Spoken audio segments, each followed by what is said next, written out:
Hello বন্ধুরা, সবাই কেমন আছেন? আজ বিকালের ঝটপট একটা নাস্তা আজ আমি আপনাদের সঙ্গে শেয়ার করব। প্রথমে আমি 1.5 কাপ ময়দা নিই এবং ময়দার মধ্যে তেল, চিনি, ঘি পরিমাণ মতো মিশিয়ে জল দিয়ে সুন্দর করে রো তৈরি করি এবং রো তৈরি করার পর দেখো রুটিগুলো কত সুন্দর করে বলেছি।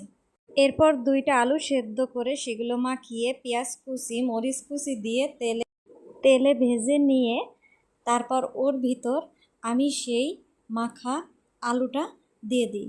দিয়ে এর ভিতর ইচ্ছা করলে ডিমও দেওয়া যায়, যেহেতু আমি ডিম খাবো না এজন্য আমি ডিমটা দিইনি।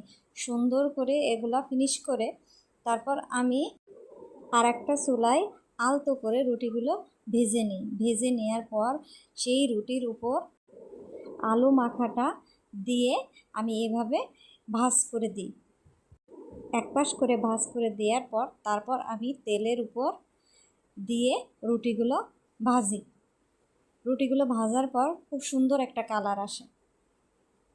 অনেক তেল দিয়ে ভাজলে হয়, যেহেতু আমার ছোটো বাচ্চা আছে সেহেতু আমি একটু হালকা তেল দিয়ে ভেজে নিছি, যাতে আমরা সবাই খেতে পারি। আমি যেহেতু একটা রুটি ভাবছি চিজ দিয়ে খাবো, সেজন্য একটা রুটির ভিতর চিজ দিয়ে আমি ওটা ভেজে নিয়েছি। দেখছো বন্ধুরা কত সুন্দর হয়েছে এই রুটিগুলা। আমি যেটার উপর চিজ দিয়েছি এটা হলো সেইটা। অনেক মজার একটা নাস্তা, ইচ্ছা করলে তোমরাও খেতে পারো।